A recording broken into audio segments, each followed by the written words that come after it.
నమస్తే, welcome to శ్రీపేపర్ news. ముందుగా headlines. అసెంబ్లీలో నారా లోకేష్ డిఎస్సీపై కీలక ప్రకటన. 1998 డిఎస్సీ బాధితులు కొందరికి పోస్టులు ఇచ్చామని వ్యాఖ్య. విశాఖ మెట్రో రైల్ ప్రాజెక్టుపై సమగ్ర రవాణా ప్రణాళిక సిద్ధం చేస్తున్నట్లుగా వెల్లడించిన మంత్రి నారాయణ.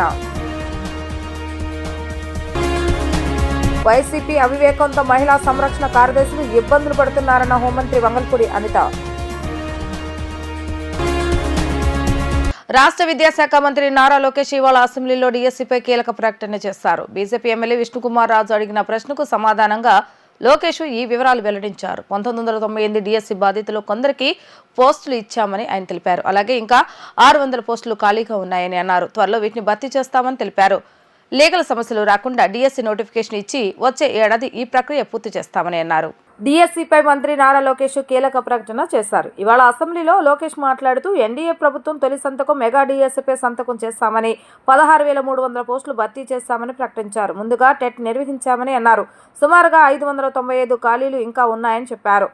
రిటైర్మెంట్ వయసుపై అధికారులతో సీఎం రివ్యూలో చర్చించి నిర్ణయిస్తామని వెల్లడించారు. డిఎస్సీ అభ్యర్థుల విషయంలో ఒక పద్ధతి ప్రకారం నిర్ణయిస్తామని అన్నారు. ఎటువంటి పిటిషన్లు పడకుండా డిఎస్సీ నోటిఫికేషన్ ఇచ్చేందుకు కసరత్తు చేస్తున్నామని మంత్రి నారా లోకేష్ తెలిపారు. అధ్యక్ష, ఈ ప్రభుత్వ అధికారంలోకి వచ్చిన తర్వాత తొలి సంతకం మెగా డిఎస్సీ మీద పెడతాం జరిగింది అధ్యక్ష.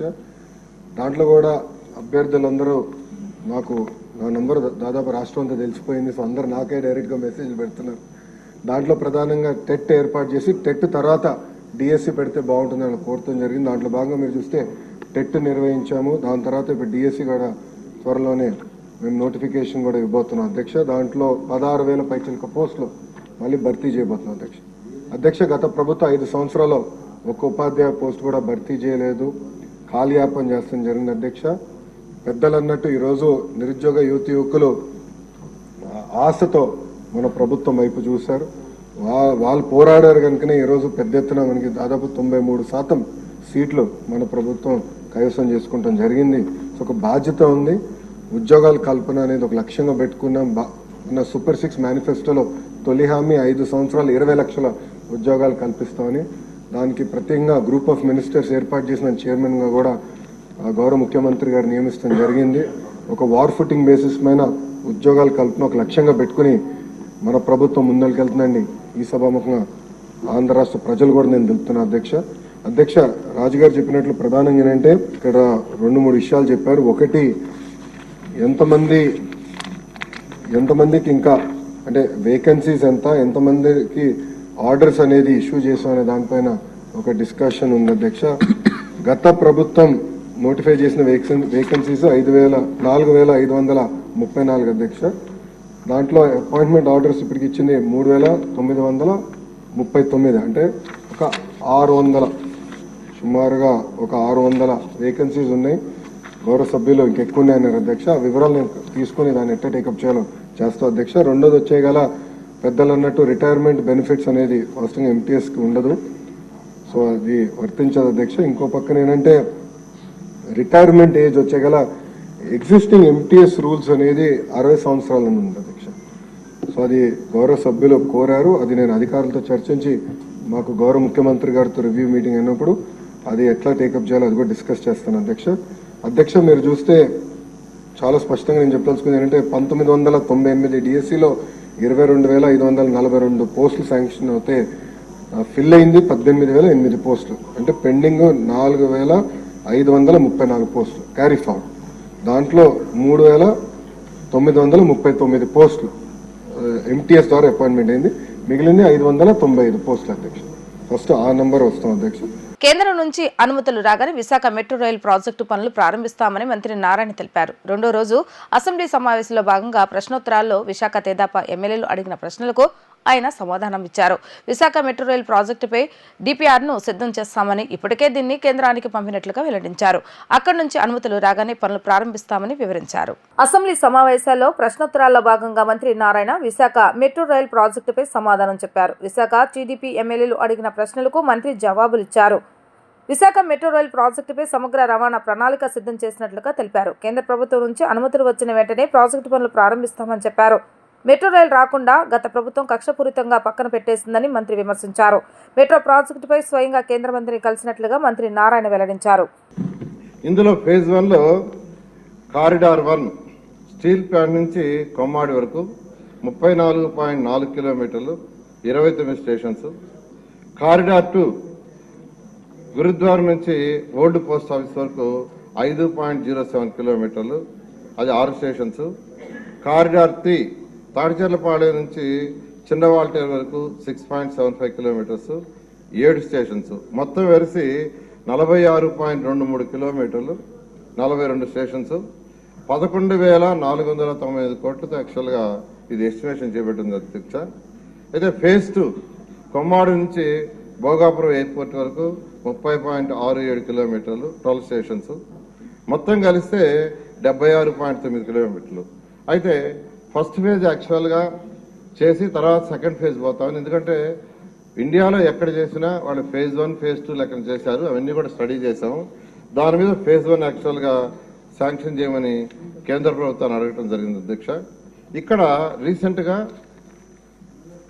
ఈ యొక్క ఎన్డీఏ ప్రభుత్వంలో ఉన్న విశాఖపట్నంలో ఉన్న నాయకులందరూ యాక్చువల్గా డిస్కస్ చేసి వాళ్ళు ఒక ప్రపోజల్ అడిగారు అధ్యక్ష.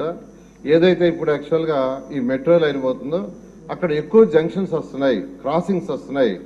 క్రాసింగ్స్ రావటం వల్ల ప్రతి క్రాసింగ్ దగ్గర ఫ్లైఓవర్ వేస్తే ఫ్యూచర్లో అది అప్ అండ్ డౌన్స్ వస్తుంది. ఎందుకంటే హైదరాబాద్లో సికింద్రాబాద్ రోడ్లు వేశారు, ఫ్లైఓవర్ దాని పక్కనే ఫ్లైఓవర్, అంటే ఇలా దిగి మళ్ళా ఇలా ఎక్కటం.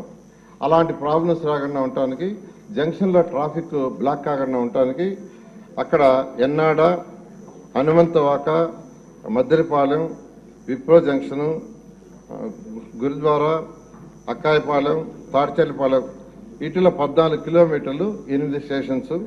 అదేవిధంగా గాజువాక స్టీల్ ప్లాంటు ఈ 2 జంక్షన్స్ దగ్గర 4.7 కిలోమీటర్లు, 2 ఫ్లైఓవర్లు, 2 లెవెల్ మెట్రో. 2 లెవెల్ మెట్రో అంటే ఫస్ట్ లెవెల్లో 4 లైన్ రోడ్డు ఉంటుంది, 8 మీటర్స్ హైట్. సెకండ్ లెవెల్లో మళ్ళా అనదర్ 8 మీటర్స్ మెట్రో ఉంటుంది. దానికి యాక్చువల్గా వాళ్ళు ఇవ్వటం జరిగింది. ముఖ్యమంత్రి గారు విశాఖపట్నంలో రివ్యూ చేసినప్పుడు కూడా అక్కడ ఉన్న ఎమ్మెల్యేలు, ఎంపీలు చెప్పడం జరిగింది. దాని మీద యాక్చువల్గా ఇమీడియట్గా ఎస్టిమేషన్ చేయమని అధికారులకు ఇచ్చాం. వాళ్ళు యాక్చువల్గా దాని మీద డిపిఆర్ యాక్చువల్గా అంటే మామూలుగా అయితే మెట్రో అయ్యేదానికంటే ఇది చేయటం వల్ల మరొక 180 కోట్లు కిలోమీటర్కి ఎక్కువ అవుతుంది, చేయమని యాక్చువల్గా ఇచ్చాము. అది 4 నెలల్లో ఫీజిబుల్ రిపోర్ట్ వస్తుంది అధ్యక్ష. అది రాగానే దాన్ని కూడా కలిపి, అంటే ఏదైతే అక్కడ ఉన్న ప్రజాప్రతినిధులు అడిగారో దాని ప్రకారం యాక్చువల్గా 2 లెవెల్ మెట్రోని టేకప్ చేయడం జరుగుతుంది అధ్యక్ష. వైసీపీ అవివేకంతో మహిళా సంరక్షణ కార్యదర్శులు ఇబ్బందులు పడుతున్నారని హోంమంత్రి అనిత పేర్కొన్నారు. సలహాదారుల ఉచిత సలహాతో ప్రభుత్వం తొక్లక్ నిర్ణయాలు తీసుకుందని విమర్శించారు. నిబంధనలకు విరుద్ధంగా అన్ని రకాల పోలీసుల డ్యూటీలు ఇచ్చారని, దీనిపై ప్రభుత్వం తగిన చర్యలు తీసుకుంటుందని హోంమంత్రి అనిత సమాధానం చెప్పారు. రెండో రోజు ఏపీ అసెంబ్లీ సమావేశాలు కొనసాగుతున్నాయి. సభ మొదలైన వెంటనే స్పీకర్ అయ్యన్న పాత్రుడు ప్రశ్నోత్తరాలను చేపట్టారు. ఈ సందర్భంగా గ్రామ వార్డు మహిళా కార్యదర్శులపై అసెంబ్లీలో చర్చ జరిగింది. మహిళా కార్యదర్శులు విధి నిర్వహణలో స్పష్టత ఇవ్వాలని ఎమ్మెల్యే కోన రవికుమార్ కోరారు. వారికి జాబ్ చార్ట్పై స్పష్టత ఇవ్వాలని ఎమ్మెల్యేలు తంగిరాల సౌమ్య, మాధవిరెడ్డి కోరారు. ఎమ్మెల్యేలు అడిగిన ప్రశ్నలకు హోంమంత్రి వంగలపూడి అనిత సమాధానం ఇచ్చారు. గత ప్రభుత్వం చేసిన అనాలోచిత చర్య వల్ల ఈ పరిస్థితి వచ్చిందని అన్నారు. గ్రామ మహిళా కార్యదర్శులకు పోలీస్ డ్రెస్ ఇవ్వాలని వైసీపీ వాళ్ళు చూశారని తెలిపారు. ఎన్బిడబ్ల్యూలను ఇంప్లిమెంట్ చేయాలని మహిళా కార్యదర్శులను పంపారన్నారు. వీళ్లకు నిబంధనలకు విరుద్ధంగా అన్ని రకాల పోలీసు డ్యూటీలు ఇచ్చారని, దీనిపై ప్రభుత్వం తగిన చర్యలు తీసుకుంటుందని హోంమంత్రి అనిత సమాధానం ఇచ్చారు. అధ్యక్ష, గౌరవ సభ్యులు రవికుమార్ గారు, చరితారెడ్డి గారు, మాధవిరెడ్డి గారు ఇచ్చిన వాళ్ళు అడిగిన క్వశ్చన్స్కి అధ్యక్ష, ఇక్కడ ఇది ఒక పెద్ద దాని అంటే లాస్ట్ గవర్నమెంట్ అసలు అంటే ఇటువంటి దాన్ని ఏమంటారు యాక్ట్లను కూడా చదువుకోకుండా ఎంత గుడ్డిగా ఇటువంటి జీవోలు ఇష్యూ చేసిందని చెప్పడానికి ఇది ఒక తార్కాణంగా మనం భావించవచ్చు అధ్యక్ష. ఎందుకంటే యాక్చువల్గా వీళ్ళని మహిళా లేదా గ్రామ వార్డు మహిళా సంరక్షణ కార్యదర్శుల కింద ఇందాక సభ్యులు చెప్పినట్టుగా జీవో నెంబర్ MS నెంబర్ 129 ప్రకారం 2019లో వీళ్ళు నియమించడం జరిగింది అధ్యక్ష. ఓవరాల్గా చూస్తే అధ్యక్ష వీళ్ళు 15,000 మంది రిక్రూట్మెంట్ చేస్తే అధ్యక్ష దగ్గర 13,815 మంది ఈరోజు కార్యదర్శుల కింద మహిళా సంరక్షణ కార్యదర్శుల కింద పనిచేసే పరిస్థితి ఉంది అధ్యక్ష. అందులో సుమారుగా 1,189 ఆటోమేటిక్గా ఇంకా ఖాళీలు ఉన్నాయి అధ్యక్ష. అయితే 13,815 మందికి అధ్యక్ష 2021కి వచ్చేసరికి మళ్ళీ జీవో నెంబర్ 60 ప్రకారం చేసుకుని వాళ్ళని ఒక మహిళా రక్షణ కార్యదర్శుల కింద వార్డు లేక గ్రామ మహిళా రక్షణ కార్యదర్శుల కింద మార్చి వాళ్ళకి ఒక సపరేట్ జాబ్ చార్ట్ ఇచ్చారు అధ్యక్ష. జాబ్ చార్ట్ లో కూడా అధ్యక్ష చూస్తే పోలీస్ డిపార్ట్మెంట్ ఇందాక కోన రవికుమార్ గారి సభ్యులు చెప్పినట్టుగా ఒక చీఫ్ సెక్రటరీకి ఎన్ని బాధ్యతలు ఉంటాయి అన్ని బాధ్యతలు కూడా ఒక గ్రామ మహిళా సంరక్షణ కార్యదర్శికి అప్పచెప్పడం అన్నది చూస్తేనే అధ్యక్ష వీళ్ళ తాలూకు అవివేకం అన్నది లాస్ట్ గవర్నమెంట్ తాలూకు అవివేకం అన్నది చాలా క్లియర్ గా అర్థమవుతుంది అధ్యక్ష. ఎందుకంటే అధ్యక్ష ఈ రోజు మనం ఇక్కడ చూసుకుంటే అధ్యక్ష పోలీస్ డిపార్ట్మెంట్ లో ఒక ఉద్యోగం సాధించాలంటే వాళ్ళు శారీరక దారుఢ్య పరీక్షలు వాళ్ళు నెగ్గాలి, రిటర్న్ టెస్ట్ వాళ్ళు ఎగ్జామ్ పాస్ అవ్వాలి, 9 months ట్రైనింగ్, కఠోరమైన ట్రైనింగ్ ఉంటుంది అధ్యక్ష. కఠోరమైన ట్రైనింగ్ తర్వాతనే ఆ పోలీస్ కానిస్టేబుల్స్ కింద వాళ్ళు అందరూ కూడా బయటకు వచ్చి పోలీస్ డిపార్ట్మెంట్ వర్క్ చేసే పరిస్థితి ఉంటుంది అధ్యక్ష. కానీ వీళ్ళని మహిళా రక్షణ కార్యదర్శి కింద ఏర్పాటు చేసిన తర్వాత కేవలం 2 వారాలు వాళ్ళకి ట్రైనింగ్ ఇచ్చి, ఒకటేమో ఒక వారం పోలీస్ డిపార్ట్మెంట్ వాళ్ళు, ఇంకొక వారం ఐసిడిఎస్ డిపార్ట్మెంట్ వాళ్ళు ట్రైనింగ్ ఇచ్చి ఓవరాల్గా చెప్పాలంటే వీళ్ళు గ్రామాల మీదకి వదిలేశారు అధ్యక్ష. వాళ్ళు పంపించిన తర్వాత కూడా వాళ్ళకి ఇష్టాలు కూడా గ్రహించకుండా పోలీస్ డ్రెస్ కూడా వాళ్ళకి వేయటానికి ఇంచుమించుగా పోలీస్ యూనిఫామ్ కూడా వాళ్ళకి వేయాలి అని చెప్పి వాళ్ళు రిస్ట్రిక్ట్ చేస్తే వాళ్ళు కూడా దానికి భయపడి బాధపడి చాలా మంది కోర్టులకు వెళ్ళిన సందర్భాలు కూడా ఉన్నాయి అధ్యక్ష. ఈ రోజు కోర్టులో దగ్గర 7 రిట్ పిటిషన్లు మహిళా కార్యదర్శికి సంబంధించి ఆ పోలీస్ డ్రెస్ విషయంలోని కానీ వీళ్ళు జాబ్ చార్ట్ ఒక అవగాహన లేకుండా డబ్బులు ఇచ్చుకుని పెట్టుకున్నాడు కదా, ఆ మేధావులందరూ కలిపి ఆల్రెడీ 12,000 మంది వీళ్ళు పనిచేస్తున్నారు కదా, వీళ్ళని మనం పోలీసుల కింద కన్వర్ట్ చేసేస్తే వాటిని తగ్గించి వచ్చని ఒక ఉచిత సలహా పడేశారు అధ్యక్ష. దానికి వెనకాతలు ఒక పోలీస్ డిపార్ట్మెంట్ మీద ఒక అవగాహన, పోలీస్ రిక్రూట్మెంట్ మీద ఒక అవగాహన, వాళ్ళ తాలూకా జాబ్ చార్ట్ మీద ఒక అవగాహన ఉండుంటే ఇలాంటి పని చేసి ఉండేవారు కాదు అధ్యక్ష. ఈ రోజు వీళ్ళ పరిస్థితి ఏమైపోయిందంటే వీళ్ళు వెళ్ళి రిపోర్ట్ చేయాల్సింది గ్రామ సెక్రటరీకి రిపోర్ట్ చేయాలి. వీళ్ళ అడ్మినిస్ట్రేటివ్ పవర్స్ ఎక్కడ ఉంటాయంటే పోలీస్ డిపార్ట్మెంట్ దగ్గర ఉంటాయి. వీళ్ళకి జీతం ఇచ్చేదేమో ఎంపీడీఓ, లీవ్ ఇచ్చేదేమో ఎంపీడీఓ, మళ్ళా తిరిగి ఒకవేళ ట్రాన్స్ఫర్ అవ్వాలంటే డిపార్ట్మెంట్ కలెక్టర్ దగ్గరికి వెళ్ళాలి అధ్యక్ష. అంటే వీళ్ళకి సంబంధించి ఒక అథారిటేటివ్ ఆఫీసర్ ఒకరు కూడా లేక ఇన్ని డిపార్ట్మెంట్స్తో పోనీ పైకి వచ్చిన తర్వాత ఏదైనా పని చేద్దామంటే వీళ్ళు తాలూకా అంటే పైత్యం ఎంత పెరిగిపోయిందంటే లాస్ట్ గవర్నమెంట్కి వీళ్ళ చేతే తక్కువ జీతాలు ఇచ్చి ఎక్కువ పని చేయించుకుందామని క్రైమ్ ఆఫ్ ఎఫెన్స్ దగ్గర కూడా కాపాడడానికి కూడా వీళ్ళు తీసుకెళ్లాలంట. నాన్ బెయిలబుల్ వారెంట్లకు సంబంధించి వీళ్ళు సపోర్ట్ చేయాలంట. అక్కడికి వెళ్ళి మహిళా సంరక్షణ కార్యదర్శుల కింద, మహిళా రక్షణ కార్యదర్శుల కింద అక్కడ ఉన్న అవగాహన కల్పించడం, లేకపోతే ఐసిడిఎస్ సంబంధించి ఏదైనా మిడ్ డే మీల్స్ చూడడం అంతవరకు ఓకే. ఆఖరికి పోలీస్ డిపార్ట్మెంట్ కి వాళ్ళ ఇన్వెస్టిగేషన్ లోని కూడా వీళ్ళు హెల్ప్ తీసుకొని చేసుకునే పరిస్థితి కనిపించింది. అసెంబ్లీలో చీఫ్ విప్లుగా నియామకమైన ఎమ్మెల్యేలు సీఎం చంద్రబాబు నాయుడుతో మర్యాదపూర్వకంగా భేటీ అయ్యారు. చీఫ్ విప్గా జీవి ఆంజనేయులతో సహా 15 మంది సభ్యులు నియామకాలకు సంబంధించి ప్రభుత్వ ప్రధాన కార్యదర్శి నీరబ్ కుమార్ నోటిఫికేషన్ జారీ చేశారు. ఈ నేపథ్యంలో వారంతా అసెంబ్లీ ఆవరణలోని సీఎం కార్యాలయంలోనే చంద్రబాబు నాయుడు కలిసి సమావేశమయ్యారు. చీఫ్ విప్గా జీవి ఆంజనేయులు, విప్లుగా ఆదినారాయణ రెడ్డి, అర్వ శ్రీధర్, అశోక్, బొలిశెట్టి శ్రీనివాస్, బోండా ఉమామేశ్వర, దాట్ల సుబ్బరాజు, యన్మల దివ్య, విఎం థామస్, తోయక జగదీశ్వరి, కాలువ శ్రీనివాసులు, రెడ్డప్పగారి మాధవి, గణబాబు, తంగిరాల సౌమ్య, ఏర్లగడ్డ వెంకట్రావు ముఖ్యమంత్రిని కలిసి ధన్యవాదాలు తెలిపారు. చీఫ్ విప్లుగా నియామకమైన అందరికీ సీఎం చంద్రబాబు నాయుడు శుభాకాంక్షలు తెలియజేశారు. మీపై పెట్టిన నమ్మకం మేరకు సమర్థంగా నిరూపించుకొని సేవలు అందజేయాలని సీఎం అన్నారు. పార్టీకి, కూటమి పక్షాలకు, ప్రభుత్వానికి మంచి పేరు తీసుకురావాలని సీఎం చంద్రబాబు నాయుడు విప్లకు సూచించారు. ముఖ్యమంత్రి తనకు ఇచ్చిన బాధ్యతను సమర్థవంతంగా నిర్వహిస్తానని మండల చీఫ్ విప్ పంచమర్తి అనురాధ అన్నారు. వైసీపీ నేతలు డైవర్షన్ పాలిటిక్స్ చేస్తున్నారని ఆరోపించారు. తనకు ఈ బాధ్యత అప్పగించిన ముఖ్యమంత్రి చంద్రబాబు నాయుడుకు ప్రత్యేకంగా ఆమె ధన్యవాదాలు తెలియజేశారు. సోషల్ మీడియాలో పోస్టులు పెట్టిన వైసీపీ నేతలకు తమ ప్రభుత్వం తగిన బుద్ధి చేస్తుందంటూ ఎమ్మెల్సీ చీఫ్ విప్ పంచమతి అనురాధతో మా ప్రతినిధి లిఖిత ఫేస్ టు ఫేస్. శాసన మండలి చీఫ్ విప్ గా పంచమతి అనురాధను ముఖ్యమంత్రి చంద్రబాబు నియమించారు. అసలు ఎలా ఫీల్ అవుతున్నారు ఏంటో మనతో మాట్లాడటానికి ఎమ్మెల్సీ పంచమతి అనురాధ ఉన్నారు. మేడం చెప్పండి, ముఖ్యమంత్రి చంద్రబాబు ఇచ్చిన బాధ్యత మరింత పెరిగిందంటే ఎమ్మెల్సీగా కాకుండా చీఫ్ విప్ గా కూడా ఇచ్చారు. ఎలా ఫీల్ అవుతున్నారు ఏంటి? It's a very tough task అండి. బట్ ఏంటంటే నాకు వారు ఇచ్చినందుకు నేను కృతజ్ఞతలు తెలియజేస్తా ఉన్నారు. వారు ఏదైతే అసైన్మెంట్ నాకు ఇచ్చారో అది కొంచెం కూడా రిమార్క్ రాకుండా, వారి నమ్మకాన్ని వమ్ము చేయకుండా నేను డెఫినెట్గా నా బాధ్యతలు నేను నిర్వర్తిస్తాను. పార్టీకి కానీ, మా సార్ చంద్రబాబు గారు కానీ, లోకేష్ గారు కానీ కించెత్తు మచ్చ లేకుండా నేను పనిచేసుకుంటాను. మేడం, అదేవిధంగా శాసనసభకి వైసీపీ రావట్లేదు, కానీ మండలిలో వాళ్ళకి బలం ఎక్కువ ఉంది. అసలు ఏ అంశాలు ప్రధానంగా ఇవాళ చర్చకు వచ్చాయి అంటే మనం ప్రభుత్వం ఏదైతే లేవనెత్తిన అంశాలు ప్రతిదీ కూడా వాళ్ళు తిప్పకొట్టే పరిస్థితి మనం చూసాం. ఎలా చూస్తారు అంటే మండలిలో మన బలమే ఎక్కువగా రావాలని చెప్పి కూడా ప్రయత్నం చేసే పనిలో ఇటు వైసీపీ నుంచి కౌంటర్ ఎలా ఉంది ఏంటి? వైసీపీ కౌంటర్ చాలా వేగ్గా ఉంటుందండి. వాళ్ళు రియల్ ఫ్యాక్ట్స్ తో రావట్లేదు. మేము రియల్ ఫ్యాక్ట్స్ చెప్తున్నప్పుడు వాళ్ళేమో డైవర్షన్ పాలిటిక్స్ చేస్తా ఉన్నారు. బట్ ప్రజలు ఇవన్నీ కూడా గమనిస్తున్నారు. వాళ్ళు ఎలా చేసినా సరే ప్రజలు గమనిస్తా ఉన్నారు. మేము ఫ్యాక్ట్స్ చెప్తాము, వాళ్ళ నీతి నిజాయితీ అనేది మా పేటెంట్ రైట్స్ వాళ్ళే కాదు.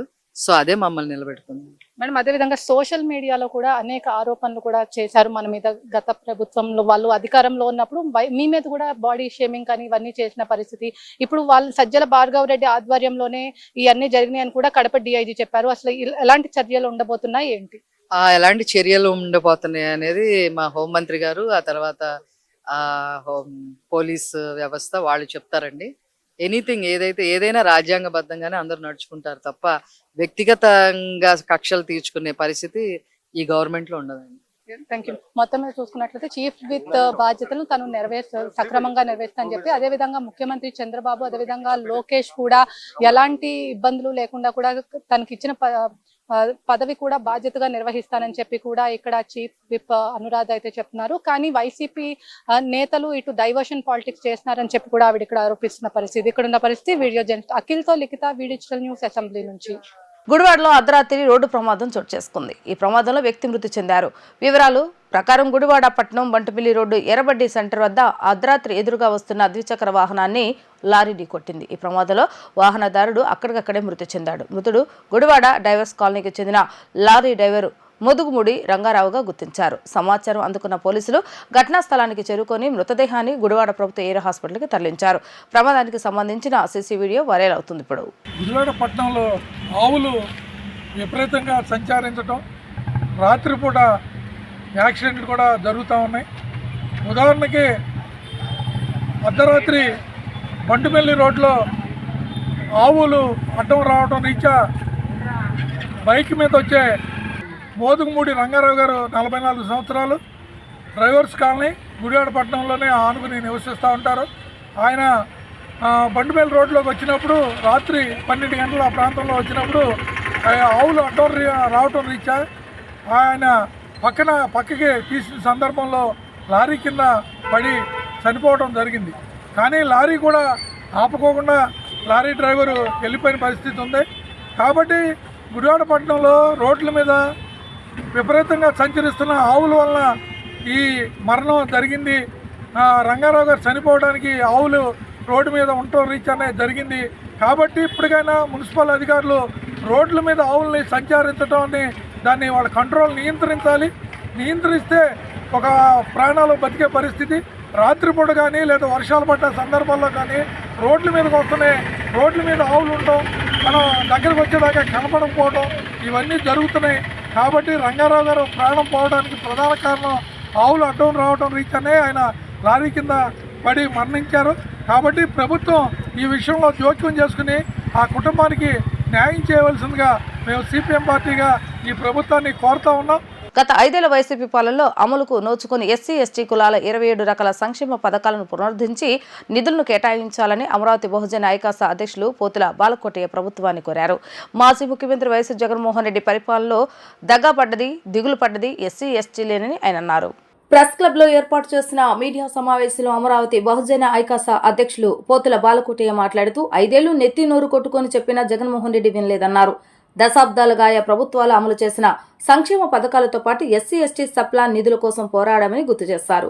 సంక్షేమ పథకాల అమలు లేక దళిత బిడ్డలు ఊళ్లు వదిలి హైదరాబాద్, చెన్నై, బెంగళూరు వలసపోతున్నట్లుగా చెప్పారు. దీర్ఘకాలిక జీవనోపాధికి మార్గాలైన 27 రకాల సంక్షేమ పథకాలకు కూటమి ప్రభుత్వం మోక్షం కలిగించాలని ముఖ్యమంత్రికి విజ్ఞప్తి చేశారు. వైసీపీ రాకాస్ పాలనలో ప్రాణాలు మానాలు పోయిన దళిత బిడ్డలపై విచారణ కమిటీ వేసి న్యాయం చేయాలని పేర్కొన్నారు. మాజీ ముఖ్యమంత్రి జగన్మోహన్ రెడ్డి అసెంబ్లీకి రానని 10 మంది ఎమ్మెల్యేలను కూడా వెళ్లొద్దని అలిగారని బొంగమూతి పెట్టుకున్నారని ఎద్దేవా చేశారు.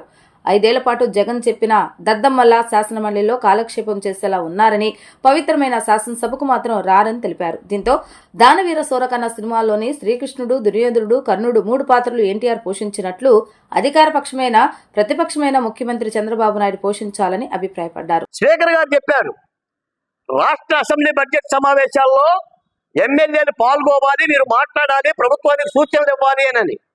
కొత్త ఎమ్మెల్యేలు 64 మంది ఉన్నారంట. కాబట్టి చదువుకోవడానికి ఈరోజు సెలవు ఇచ్చారు కాబట్టి నేను చదువుకొని ఈ సెలవు దినాన్ని ఉపయోగించుకొని ముఖ్యమంత్రి గారికి, స్పీకర్ గారికి బడ్జెట్ మీద సూచనలు ఇస్తున్న ఒక అమరావతి జేఏసీ నాయకుడిగా ఈ బడ్జెట్ లో సప్లై నిధులు లేవు, ఈ బడ్జెట్ లో ఎస్సీ ఎస్టీలకు సంబంధించిన కార్యాచరణ నిధులు లేవు. ఒక్క మాటే ఉంది, ఎస్సీ ఎస్టీలకు కూడా రుణాల ద్వారా లోన్లు ఇస్తామని ఒక మాటే ఉంది. కానీ నేను ముఖ్యమంత్రి గారు చెప్తున్నా, అయ్యా గత 5 ఏళ్ళు నా బిడ్డలో ఆంధ్రప్రదేశ్ నుంచి పాలమూరులాగా వలస పోయారు. ఈ రాష్ట్రంలో 10th, ఇంటర్మీడియట్, డిగ్రీ, బీటెక్ చదివిన ఎస్సీ ఎస్టీ బిడ్డలు హైదరాబాదు, చెన్నై, బెంగళూరు పెట్రోల్ బంకులు, హోటల్లో పనిచేస్తున్నారు. వీరిని చూడాలి. సూపర్ 6 ఓకే, అది మీ మేనిఫెస్టో సంబంధించిన అంశం, మీరు ఇస్తానన్న వరం. కానీ మా సంక్షేమ పథకాలు రాజ్యాంగ పరంగా చట్టబద్ధంగా ఉన్నాయి. మా సప్లాన్ నిధులు ఉన్నాయి, ఎస్సీలకు ఉన్నాయి, ఎస్టీలకు ఉన్నాయి. ఇప్పుడు చంద్రబాబు నాయుడు గారి అసెంబ్లీలో అధికార పక్షమైన ప్రతిపక్షమైన బాలకోట అయినా ఇక ఆయనే చూడాలి. 1 మ్యాన్ షో, ఇంకా లేదు అవకాశం.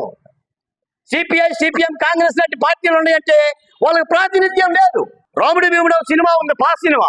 ఆ సినిమాలో కూడా మెతక రాముడు ఒక ఆయన ఉంటాడు, గట్టి రాముడు ఒక ఆయన ఉంటాడు, ఇద్దరు రామారావులే. ఇప్పుడు మెతగ్గా పరిపాలించిన చంద్రబాబు నాయుడు గారే, గట్టిగా బల్ల గుద్ది పాలించిన చంద్రబాబు నాయుడు గారే. కాబట్టి ఈ రాష్ట్రం 124 సీట్లు కట్టబెట్టిన కూటమి పార్టీకి ఈ రాష్ట్రంలోని ప్రజలు 5.5 కోట్ల మంది ప్రజలు 124 కోరికలతో ఆశగా సంతోషంగా ఎదురు చూస్తున్నారు. జగన్మోహన్ రెడ్డి గారికేమో ఉల్లి పువ్వు తెలియదు, మల్లె పువ్వు తెలియదు. ఈ రెండింటికి తేడా తెలియదు. ఉల్లి పువ్వు హోదానికి ఉపయోగపడుతుంది, మల్లె పువ్వు దేవుడికి ఉపయోగపడుతుంది. ఆయనకి తెలియదు ఈ రెండు. ఇక ఏది చేసినా ఈ రోజు రాష్ట్రంలో పరిశ్రమల కోసం పరుగులు పెడుతున్నారు. మన లోకేష్ గారు కూడా అమెరికా వెళ్ళారు. మా బిడ్డలు వెళ్ళిపోవటమే హైదరాబాద్. ఎరా ఎక్కడున్నావురా? హైదరాబాద్లో ఉంటున్నానా బాబాయ్. ఎరా నువ్వెక్కడున్నావురా? చెన్నై పోతున్నాను బాబాయ్, అక్కడ ఏదో పని చేసుకుంటున్నా. చంద్రబాబు నాయుడు గారు, ఇది అనార్తుల ఆవేదన, ఇది అనార్తుల ఆవేదన.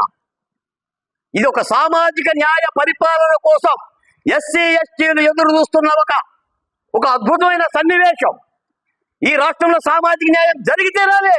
ముఖ్యంగా ఏంటంటే గత ప్రభుత్వంలో ఎస్సీ కార్పొరేషన్ని బాల సోదరులకి, మాదిగ సోదరులకి, రెల్లి సోదరులకి 3 కార్పొరేషన్లు చైర్మన్లు చేయడం జరిగింది. మరి ఈ ప్రభుత్వం వచ్చేవాటికి ఎన్డీఏ ప్రభుత్వంలో మాల సోదరుల కార్పొరేషన్, మాదిగ సోదరుల కార్పొరేషన్ చేశారే తప్ప రెల్లి కార్పొరేషన్ చైర్మన్లు అంటూ ఇంకా ప్రకటించలేదు. నారా చంద్రబాబు నాయుడు గారు మరలా నెక్స్ట్ లిస్టులో తప్పకుండా కొంతమంది చైర్మన్ పదవులు ఇస్తానని చెప్పి వారు చెప్పడం జరిగింది. ఆ 3వ లిస్టులో అయినా సరే తప్పకుండా రిలీజ్ వాళ్ళని, ఆంధ్రప్రదేశ్లో ఉండేటువంటి తెలుగుదేశం పార్టీని కష్టపడి ఇచ్చేసే ఉండేటువంటి నాయకుల్ని గుర్తించైనా సరే కంపల్సరిగా రెల్లి కార్పొరేషన్ చైర్మన్ చేయాలని చెప్పి ఈ మీడియా ద్వారా తెలియపరుస్తున్నా. నిన్న రాష్ట్ర అసెంబ్లీలో బడ్జెట్ని ప్రవేశపెట్టారు. ఈ ప్రవేశపెట్టిన బడ్జెట్లో హర్షించాల్సినటువంటి విషయమే. అలాగనే ఎస్సీ ఎస్టీలకి ఉన్నటువంటి 27 రకాల సప్లాన్ నిధులు కూడా అమలు చేయాలని నేషనల్ కాంగ్రెస్ పార్టీ తరఫున ఈ యొక్క రాష్ట్ర ప్రభుత్వాన్ని మేము కోరుతున్నాము. ఏది మీ వివిధ రంగాలకి, బలహీన వర్గాలకి బడ్జెట్ కేటాయించినట్లుగానే ఎస్సీ ఎస్టీ సప్లాన్ నిధులు కూడా అమలు చేయాలని చెప్పేసి కోరుతున్నాము. నైరుతి బంగాళాఖాతంలో ఆవర్తనం ప్రభావంతో అదే ప్రాంతంలో అల్పపీడనం ఏర్పడిందని విపత్తుల నిర్వహణ సంస్థ మేనేజింగ్ డైరెక్టర్ రోనంకి కుర్మా తెలిపారు. ఇది తదుపరి 2 రోజులు పశ్చిమ దిశగా నెమ్మదిగా తమిళనాడు, శ్రీలంక తీరాల వైపు కదిలేందుకు అవకాశం ఉందని వెల్లడించారు. మరోపక్క నైరుతి బంగాళాఖాతం మీదుగా ఉత్తరాంధ్ర నుండి పశ్చిమ మధ్య బంగాళాఖాతం వరకు ద్రోణి విస్తరించి ఉందన్నారు. దీని ప్రభావంతో రాయలసీమ, దక్షిణ కోస్తా జిల్లాలోని కొన్ని ప్రాంతాల్లో మోస్తారు నుంచి భారీ వర్షాలు, మిగిలిన చోట్ల అక్కడక్కడ తేలికపాటి వర్షాలు కురిసే అవకాశం ఉందన్నారు.